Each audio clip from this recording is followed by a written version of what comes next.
Om Namo Bhagavate Vasudevaya. Om Namo Bhagavate Vasudevaya.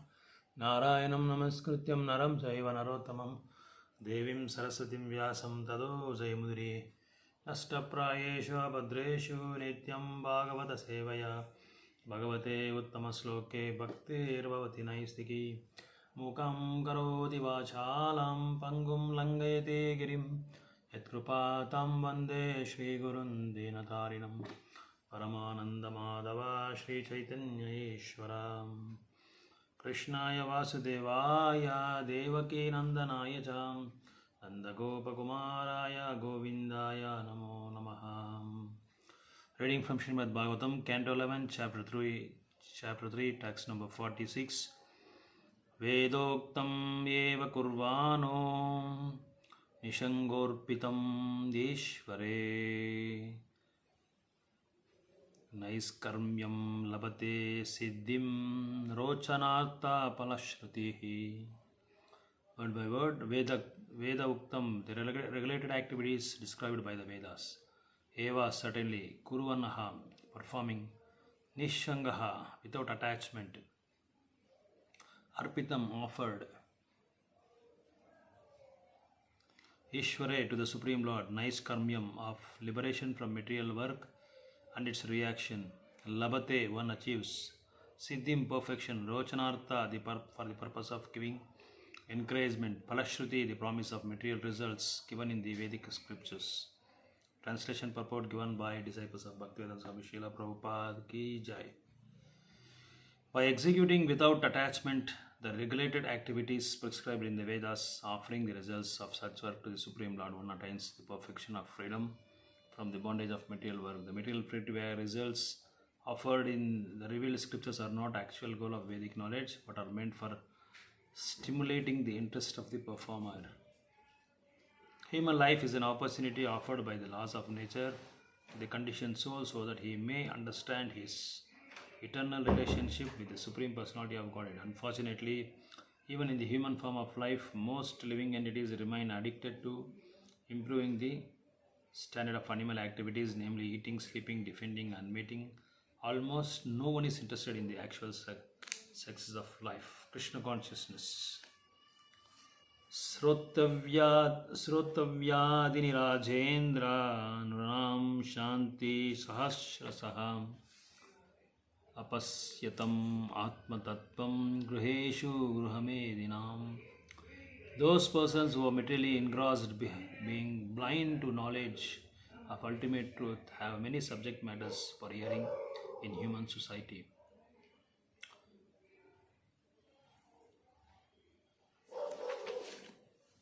Oh, Hare Krishna, welcome to Srimad Bagavatam Satsang.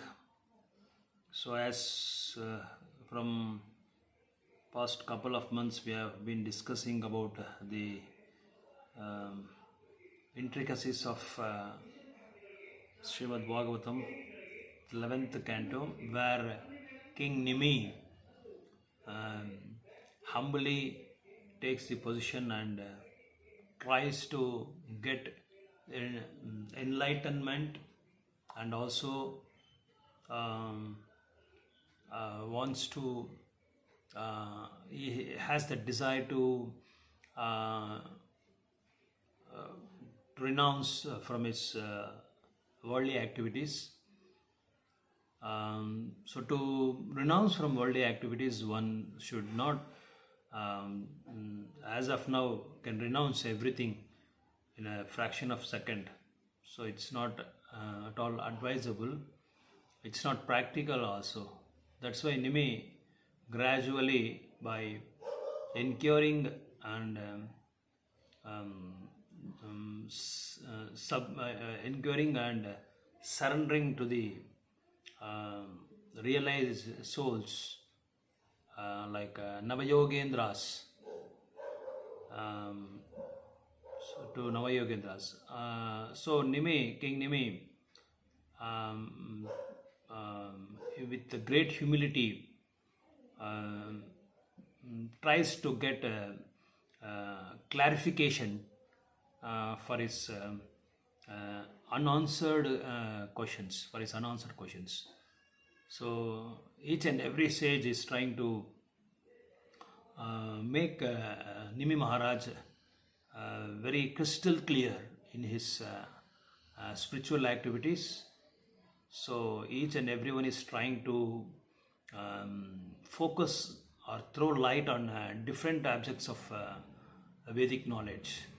In this particular verse, the sages, one of the sages are trying to explain elaborately about the Naiskamyam Labate Siddhim. See, whatever the activities we do in our material life, one should analyze, understand, apply, and do practically those activities which should be offered to the Supreme Personality of Godhead. It should be as an offering, as Krishna says in Gita, Yat karosi yat asnasi. So here in this verse, Krishna says that whatever activities you do, whatever offerings you do, whatever yajna you do, whatever yaga you do, it should be an offering to me. Krishna directly says that it should be offering to me.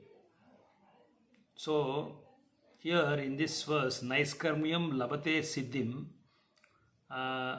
meaning liberation from material work and its reactions. So every sadhaka or every practitioner, religious practitioner, tries to liberate from this great giant wheel of samsara. As we see, the giant wheel, once we land up, once we get aboard, once we get board on the wheel, from top to bottom, we go to the top and again you come to the bottom.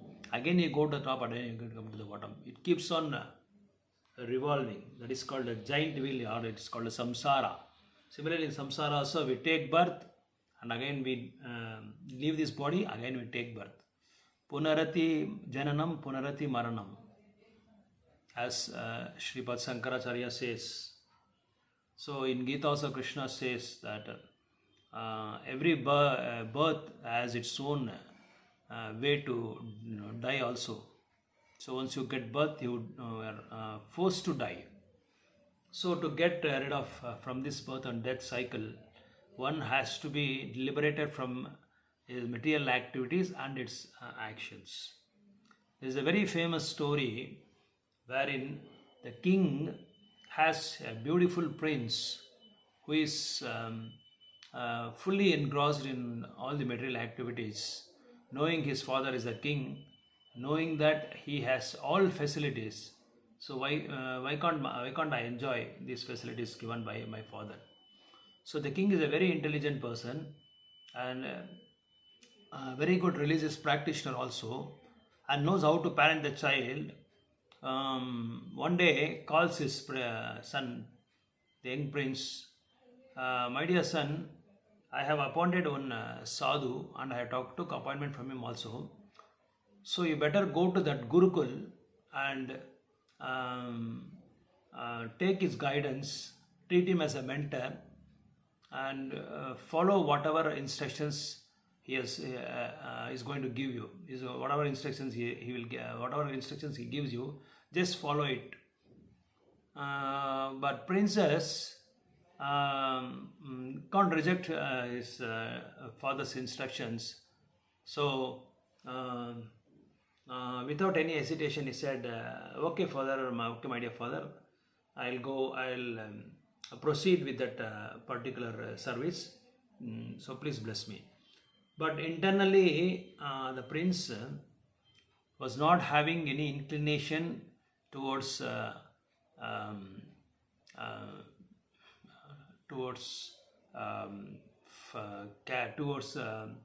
proceeding to approach the sadhu.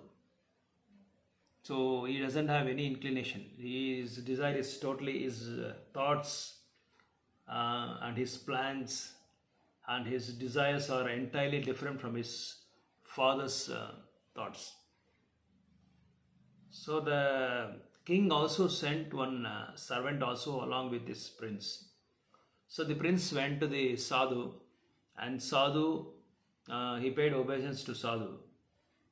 So though he is not having any inclination or inquisitiveness to know about the absolute truth, or the or any endeavors to get realization, spiritual self-realization, but still externally he was showing very good respect towards his sadhu. So sadhu said, my dear prince, first of all, stay here and try to take some sattvic food which we are supplying to our disciples. So the prince said, my dear Swamiji, see, I try to come here, but I'll stay outside the ashram. I'll stay outside the monastery, and also I take a different food. I can't take this food. Sadhu said, okay, right, it's your will and wish. Whatever you want, you can do.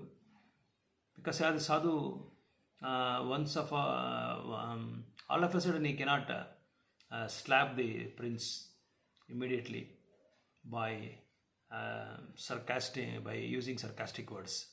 So he said, okay, right, carry on with your whatever mindset you have. Then he went off with his servant, and the servant tries to cook in a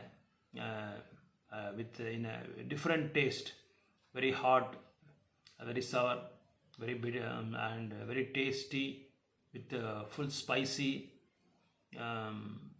delicious, and whatever it is.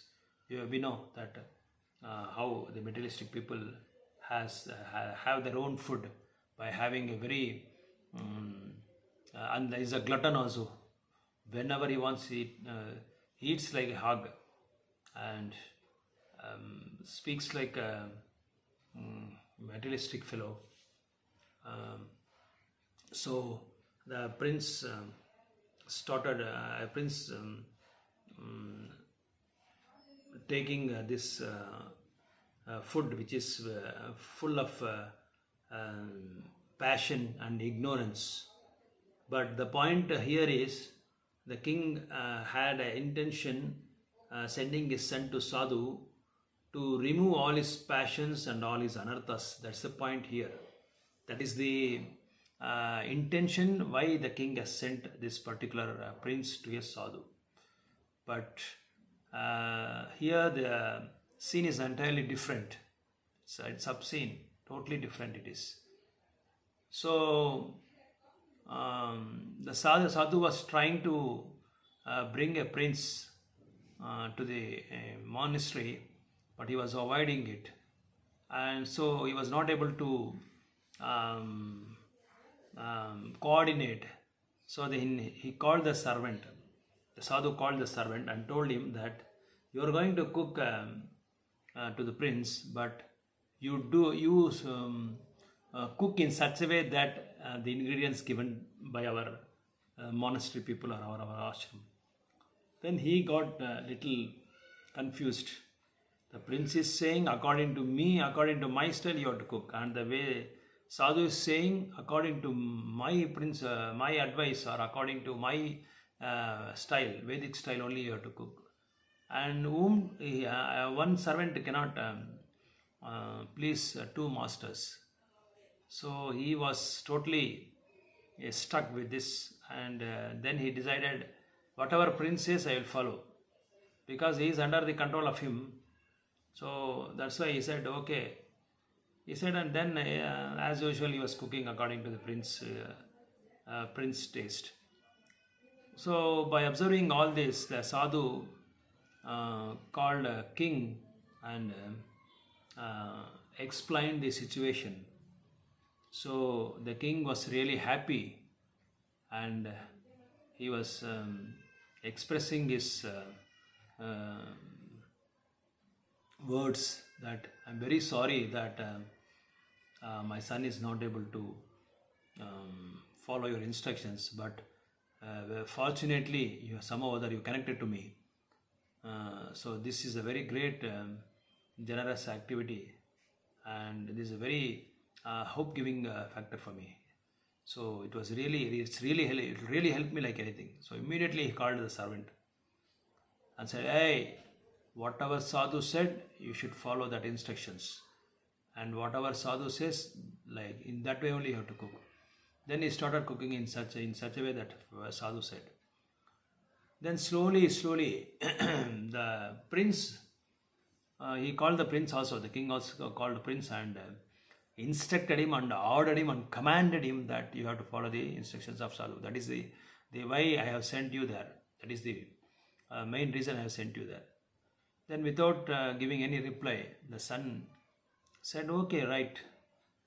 But still in the heart he was having so much raga and dvesha to his own thoughts and ideas. He was having so much attachment to the things, the dishes which are filled with rajo and tamo, and he was having so much lusty activities, and he was trying in different ways to gratify his senses, but somehow or other the sadhu called him and said, "See, from now onwards, you have to take the sattvic food, and you should say no to other foods which are not sanctified or not offered to the Lord." Then he started taking slowly the sattvic food. Then slowly his passion, the rajogun, was disappearing, and there was some changes and transformation in the heart of a prince. And one more instructions he called and said, weekly once in a week, you should not talk to anyone, and you should follow Mauna Vrata. Then the prince said, "Okay." And weekly once he started keeping silence, following Mauna Vrata. But even he cannot speak with his servant.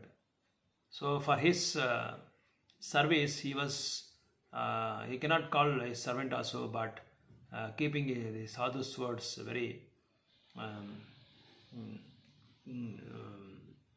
very strict, and followed his instructions. So after following this Mauna Vrata, he cannot call his servant and command and order his service, but he started doing himself voluntarily.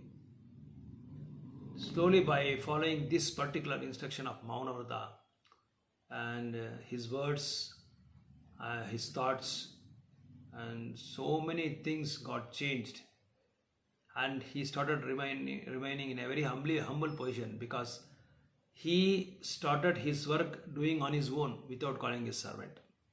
So ultimately the result was his ego was suppressed, and it was forced to do himself.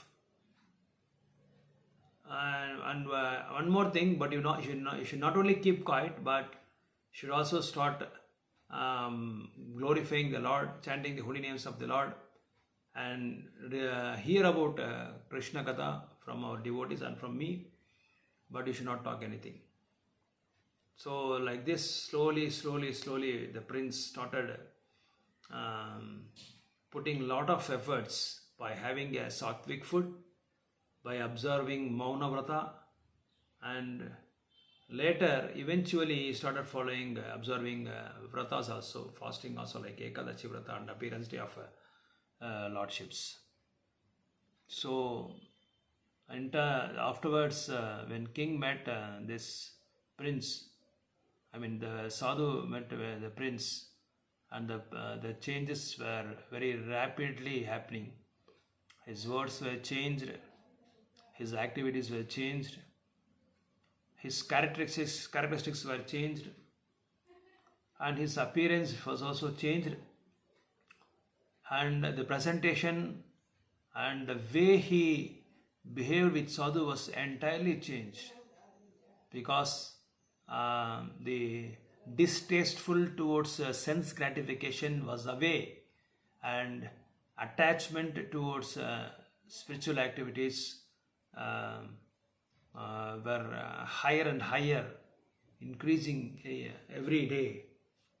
So taste towards service to Krishna and his devotees were really enchanted him.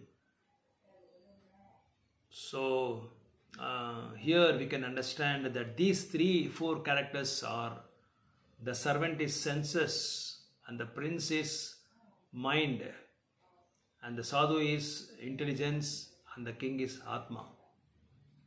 So now we can understand that a soul can have a direct relationship with senses, or direct relationship with mind, or direct relationship with intelligence, whereas others cannot. But a soul can have relationship with these things.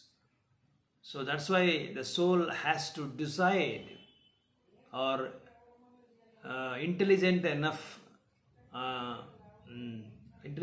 to do these types of businesses, to discharge these duties very carefully by strengthening the intelligence, in the sense that using intelligence in a very religious way, very dharmic way, or taking the guidance of a mentor who is really practicing the spiritual activities very in a very strict manner. Like the question is how to remove the negative factors of our life, or negative activities of life. Take the shelter of positive activities, stop the negative activities. Take the shelter of a person who really have a positive attitude, who really have a positive tendency, who really has positive thinking, positive intelligence. So positive mood and mission to please to follow and practice the Vedic injunctions. Then naturally, once negative energies, once negative activities are vanished without any hindrance. So here the human life is meant for not satisfying our own senses, but it is meant for satisfying the boss, the master of the senses, Rishikesha.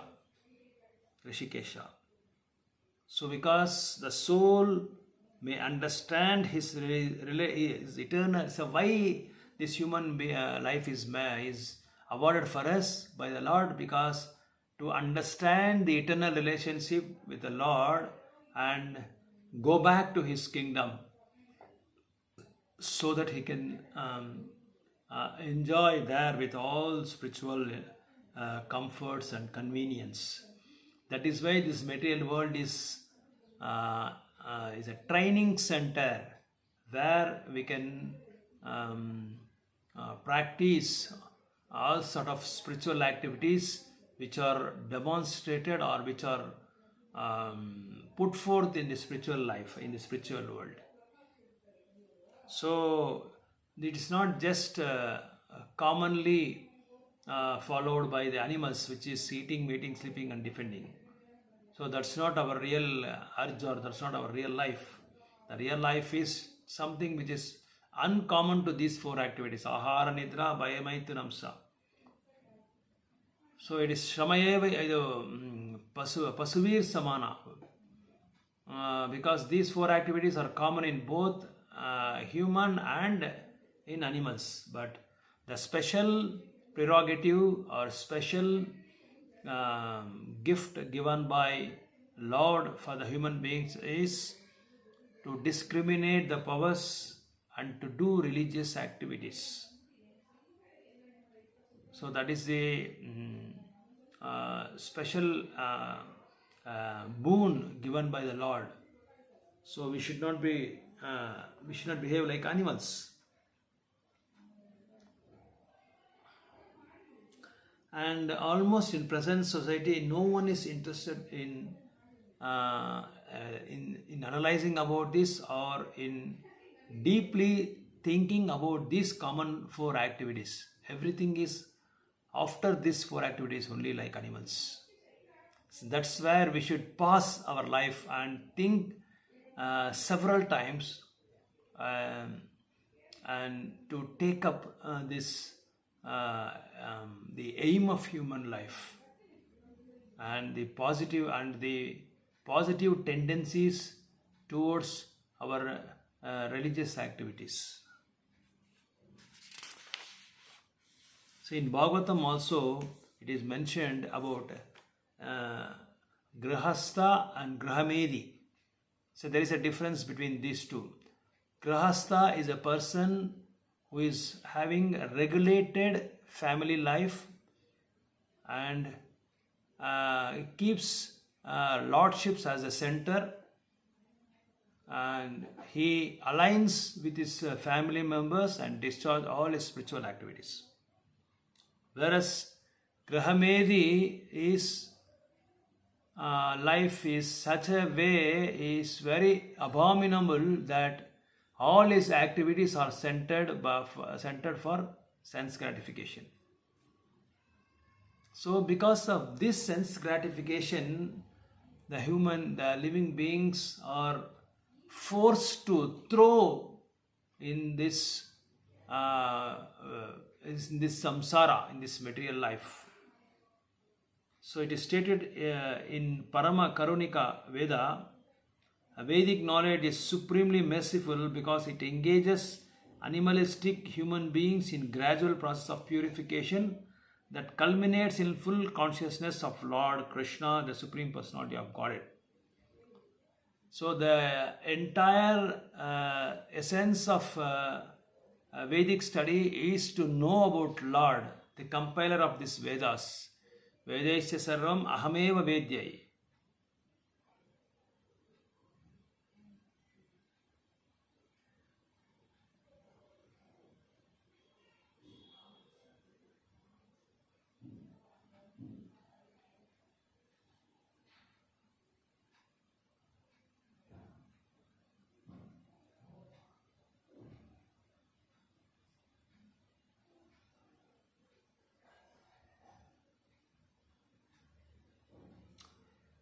So the sense gratification is the center of all activities in this modern society. For example, in Western countries, also in our country also, that the government itself recommends, itself warns the smokers that smoking is injurious to health and it causes lung cancer, but still people are not able to give up this habit of smoking and other bad habits. Like in some cases, people also follow, study, understand Vedic literature, but still they are not able to give up these sense gratification activities. For them, Vedas recommend a very slow and steady process of following the Vedic injunctions just to get purification. Therefore, the Vedic literature prescribes a gradual process of purification in which the conditioned soul learns to offer the results of his material activities to the Supreme Lord. For example, in our country, most of the people, they go to temples, they offer their prayers to the Lord, but some offering they give to the Lord as flowers, as kind, or as cash. Some people give offering as flowers, fruits, or some eatables, or some people they offer their service physically. Some people they offer their knowledge, their mind, their intelligence to offer to the Supreme Personality of Godhead. So there are two things to be considered in sense gratification, that is, there are two organs. One is tongue and genitals. So the tongue is meant for having only the food offered to the Lord, and the genitals are meant to beget progeny and give them Krishna consciousness to those progenies which we have procured. These two organs is meant for only this particular purpose that one should bear in mind.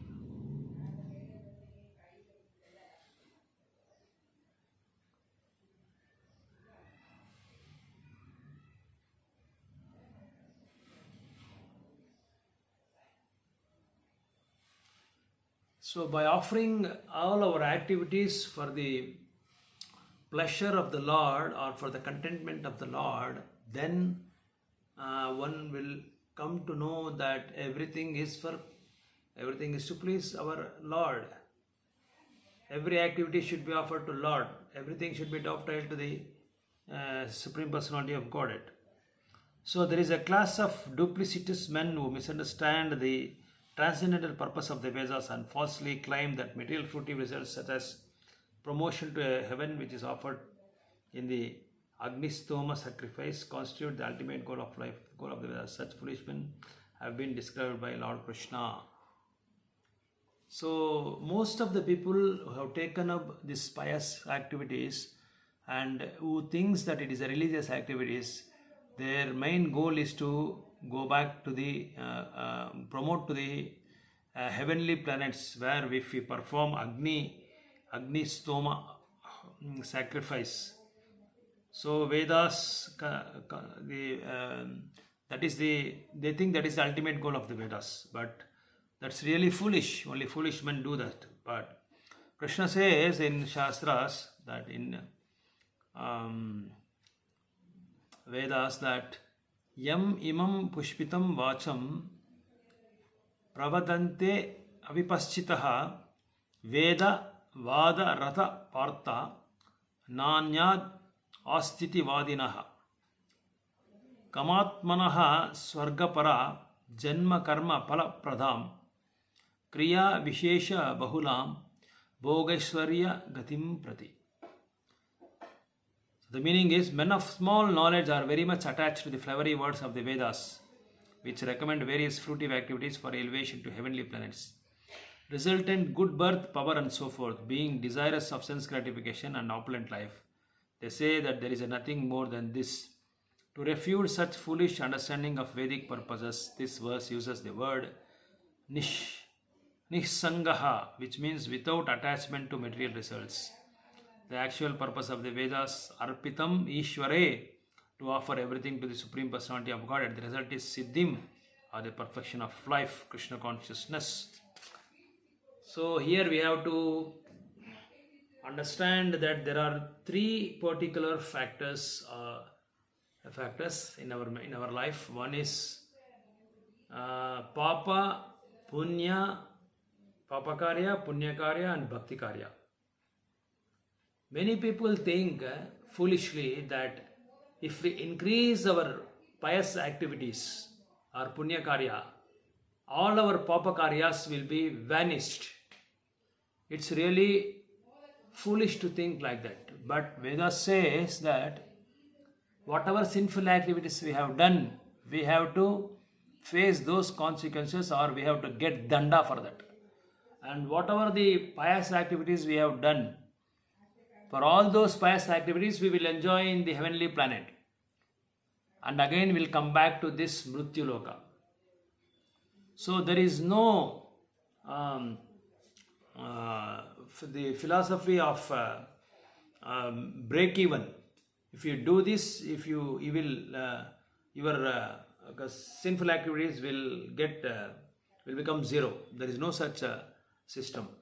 The system is, if you do sinful activities, you have to take the penalty. You have to take the punishment. Pious activities, enjoy. But both are not eternal. Again, you have to come back to Mrityu Loka. But if you do Bhakti Karya or Bhagavat Karya or devotional service or pleasing absolute truth, or as in this sloka says, Nishanga, as in this verse it says that Naiskarmyam labate siddhim. If you do all activities, whatever activities you do prescribed by the Vedas, then offer it to the Supreme Personality of Godhead. Then you will not get entrapped in this material world. Otherwise, in second chapter it says that some small knowledge persons, many small knowledge are very much attracted to the flowery words of the Vedas. They think that is the ultimate goal, that is the ultimate Sara of Vedas, but that's not the ultimate Sara. The real Sara, the real essence is Nishangaha, without attachment to material results. Whatever you do, there should not be attachment to material results. The actual purpose of the Vedas is Arpitam Ishvare. Should offer to the Lord. Ishvara means controller. Arpitam means offer. Patram Pushpam Palam Toyam Yome Bhaktya Prayachati. Yome Bhakta Prayachati. So whatever you offer, whether it is a flower, tulsi leaves, water,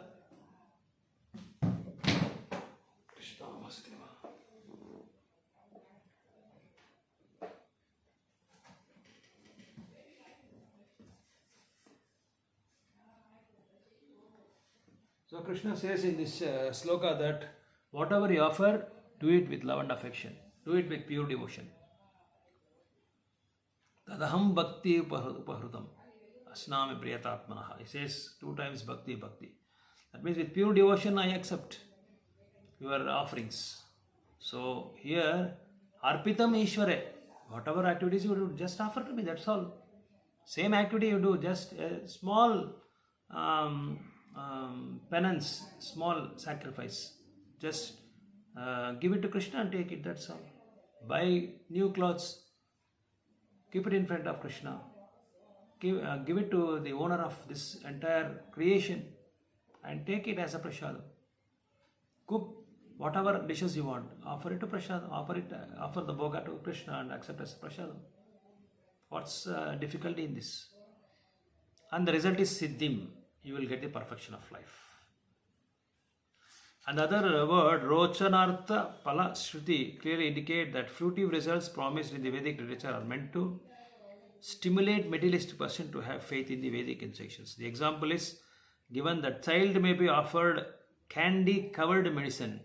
So the child become enthusiastic to take the medicine because of the candy coating. Whereas the mature person will enthusiastic to take the medicine itself, knowing that such medicine is meant for the here. Very good example is given for Rochanartha Palashruti. It clearly indicate that fruitive results promised in the Vedic literature are meant to stimulate materialistic person to have faith in the Vedic injunctions. Because the Vedas directly will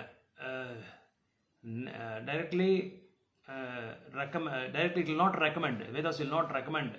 Take up this particular service. Take up this particular religious activity. It slowly brings the conditioned soul for a gradual purification, not at a stretch hitting nail on the head. Slowly it brings to the gradual purification. Like if a father wants to give medicine to the child, and the child may be offered candy covered medicine. It's quite natural for a child to attract to the candy cover, the outer cover of it. But a real matured person will not take that the cover of a candy. But the real matured person will take the medicine which is inside the cover, so that he can get the perfection of life. You know, because of the self-interest, if once medicine is taken, then there is a cure for this particular disease. That's why he takes the core point of the medicine, the core point of that particular cover. He will not take the outer cover, but he takes the inner thing of that cover, which is the real candy, which is the real Krishna consciousness, which is the absolute truth, which is the perils of our spiritual life, which are the process, which are the methodologies, which are the criteria how to attain this Supreme Personality of Godhead, which is very incredible, and which is also favorable for us to practice this particular type of Krishna consciousness.